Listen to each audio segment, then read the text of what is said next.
Welcome to episode 15 of Raw Truth. My name is Makayla Anisa. I am a Raw and Revive athlete. I have no idea what questions they're gonna ask me right now, but we'll find out in a second. Alright, first question. Advice for trying to put yourself first and self-love. I've been struggling.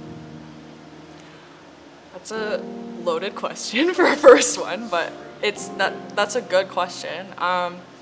As someone who's struggled with self-love and self-acceptance, it's something that takes a long time. It's something that you're gonna have to work on for a while, but the best advice I can give for trying to work on that relationship with yourself is spending time alone, spending time with yourself, whether that's going for a walk or going to find somewhere and sitting for a little bit and just sitting with yourself, not on your phone, put technology away.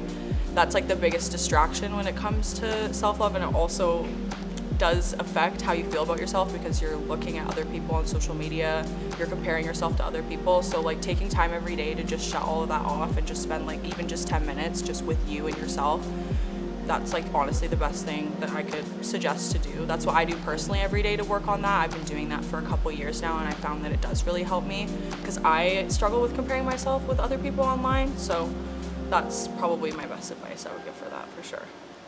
Do you have any advice for beginners who are starting out in the gym?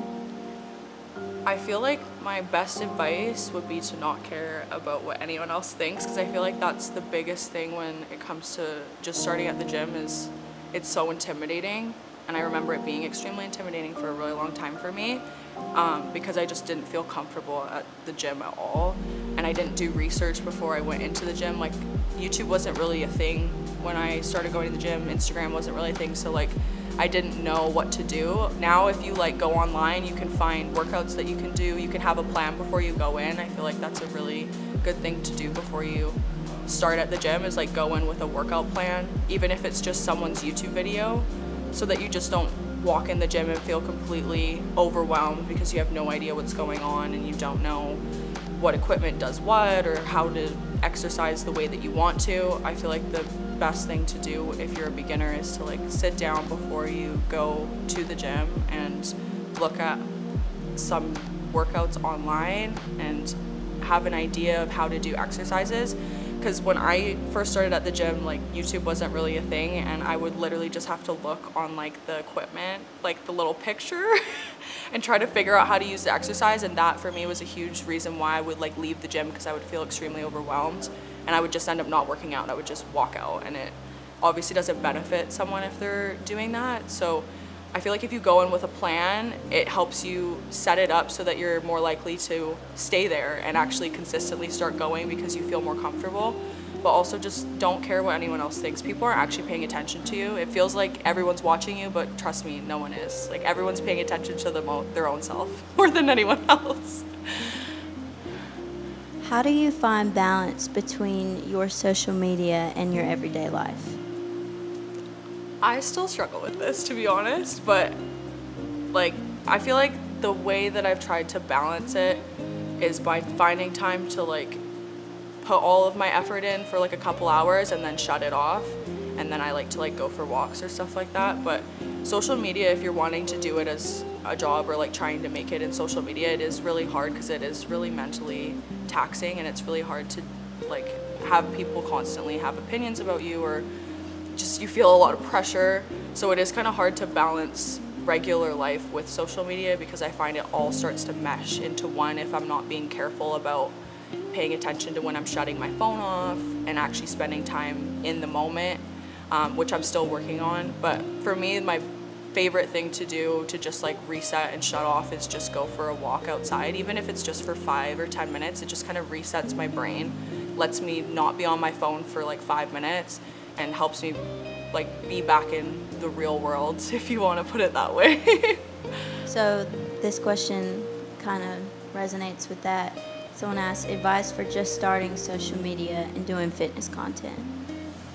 I would say just start posting. I know that a lot of people will have a post ready. This is what I did for a long time, and then you never post it because you're worried about other people judging you for wanting to be an influencer or judging you for wanting to post yourself online. There's a lot of stigma around that, and I feel you just have to just send it, because that's what I did. And like there was a lot of people in my life that didn't support what I was doing at all. My family didn't really understand it. My friends were like, that's weird that you're like trying to share your workouts online, but you just have to do it. And that was honestly the best thing I ever did, was just not listen to anyone and just do it because I wanted to help people and I wanted to help them work out, and I wanted to help people learn how to have a healthy relationship with themselves. And I feel like if you're wanting to do social media and you feel like that's something that you want to do for yourself, just find a niche that you feel really passionate about and don't listen to what other people have to say. Don't let them make you feel bad about posting, because if you're doing it because you feel really passionate about something,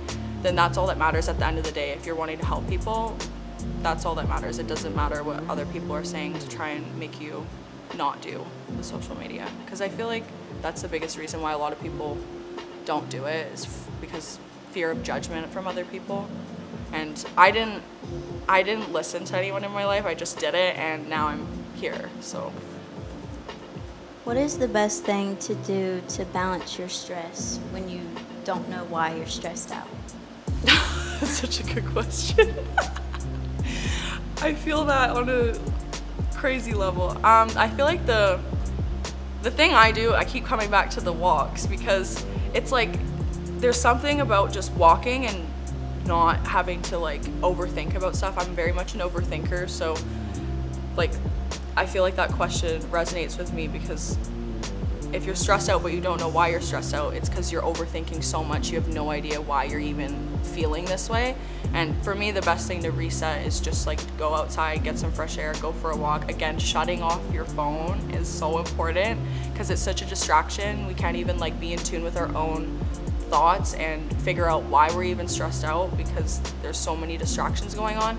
So for me, I just find like going outside, going for a walk, it helps me self-regulate and then be like, okay, why am I actually stressed? And most likely there's like one or two things that you'll be actually stressed about, and they're really easy things to solve. So like go for a walk, figure it out, come back, and then realize what is actually making me stressed out. Is it my phone? Is it my job? Is it someone had said something rude to me earlier today and for some reason it's really bothering me and now it's spiraling into all these other things in my life?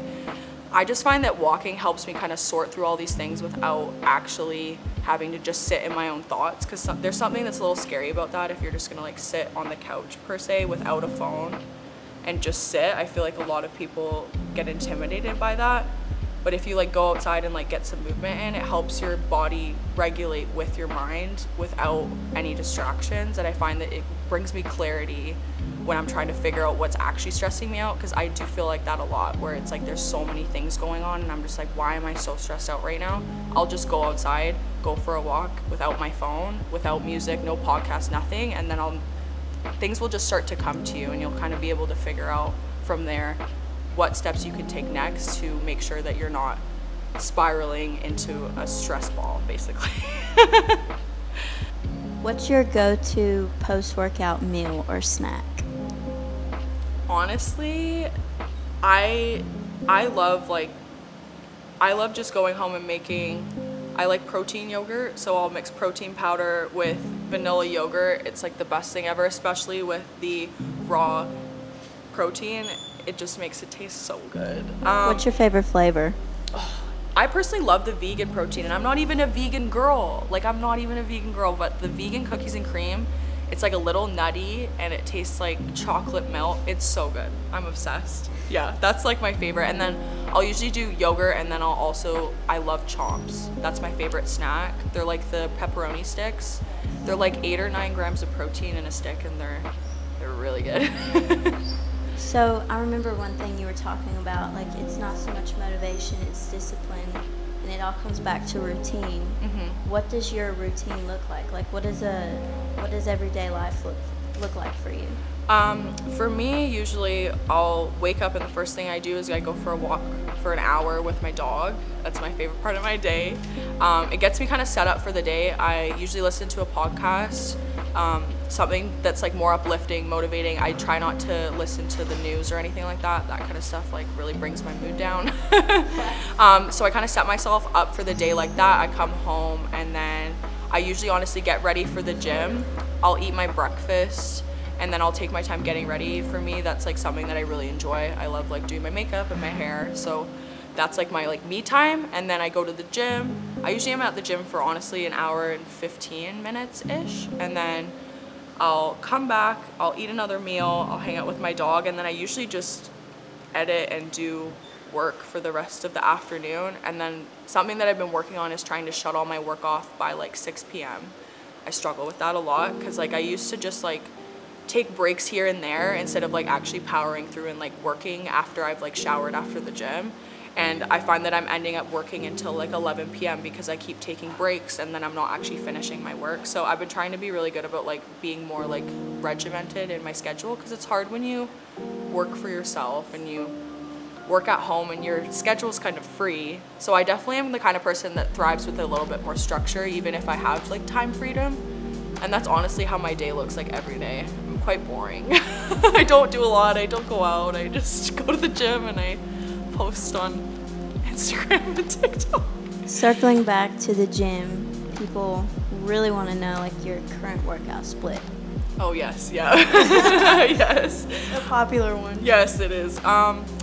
I actually just switched my split, and I think I switched it like 2 weeks ago. So right now I'm doing, I have 2 rest days now, which is so much better. Sometimes I add in a 3rd rest day. So usually I do glutes on Monday, and then I do a push split on Tuesday, and then I take a rest day on Wednesday, and then I do a quad day on Thursday.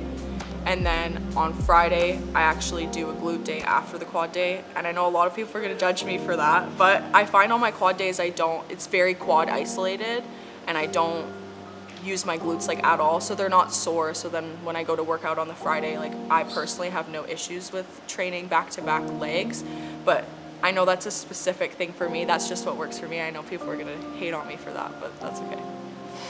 And then I usually rest on Saturday, and then on Sunday I'll do a pull day and then restart the whole thing over again. So besides the gym, like what are some of your hobbies that most people wouldn't know about? I figure skated for 14 years. And That's I taught awesome. skating for a long time too. That's like my favorite hobby. I love skating. It's so fun. I need to really prioritize that, I think, but that's something I really like to do. I just haven't gone in a while, but Okay. yeah. Being from Canada, now living in the US, what are like, I guess, some major differences, or what do you like more or less about the US or Canada, or vice versa? I love bits of both. Let me just start with that. But I do find, as a Canadian living in the States, there was definitely an adjustment. Like, first of all, the first thing I noticed when I came here, there's a lot more fast food. I was just telling Kathy last night, there's so much fast food. And in Canada, like, there's really strict regulations with like the food. So honestly, I've been loving just like trying all these new fast food places. Like, we don't have Chick-fil-A. We don't have Chick-fil-A. We don't have Chipotle where I'm from. They have it in Canada, but not where I was from. So like places like that, I've been loving going to those. But What's your Chick-fil-A order now?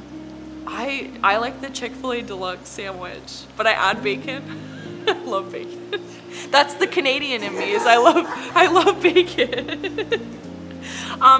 But honestly, there's just a lot more opportunity in the US. Like, in Canada, there's just not a lot of opportunity for fitness, like in the fitness space, in the social media space. Like, I felt very restricted. I'm also from a small town, so I'm not used to the big city life yet, but I've been really liking it. Like, I just feel like there's a lot more things to do, there's a lot more opportunities, and that's something that I've really enjoyed about being in the States. It is quite different, like I had to get used to a lot of things, but I do really enjoy it. Canada, I just felt like I was being extremely limited. I felt like very stuck, and I feel like I really like enjoyed that transition, even though it was very chaotic and I've moved like a million times.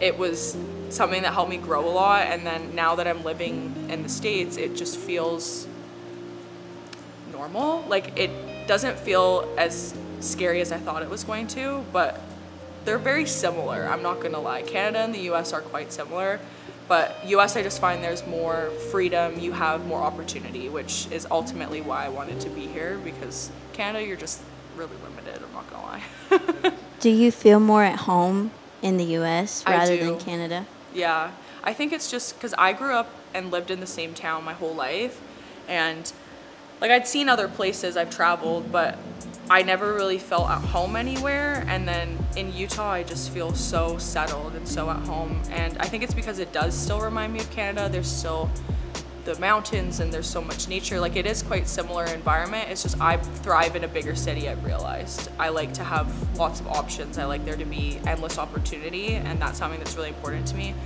So, yeah. You seem like you're into fashion. You seem to have like nice outfits. Thank you. Are you more into like clothes or shoes or both? Both. Both? But What's I'm not a sneakerhead. I won't label myself that. I was about to ask, what is your favorite shoes? I mean, I just love the Nike Dunks because you can get every color to go with. I'm a hat girl, so I'll buy Dunks to go with all the hats I have. Yeah. But I'm not like a major sneaker head, so I won't be naming off some $1,000 pair of shoes. Absolutely not. But I love just matching all my gym outfits, or I'm very casual style, but I love matching gym outfits with cool hats, shoes, with the leggings. Yeah. Your favorite quote or words to live by? Nobody trains to make excuses. I actually have that tattooed on my arm. That's helped me through a lot of things in my life. I try not to be a complainer. I try not to be someone that focus on the negative. I have gone through some things in my life where I was like that for a long time, and that really helped me not to be negative, that phrase, because it just, don't bitch about your life. Just get the work done, do it. You have to put in the work to get anything out of life, so nobody trains to make excuses. I love it. All right, so that's all the questions. That concludes this episode of The Raw Truth. Thank you guys so much for having me. See you later. All right.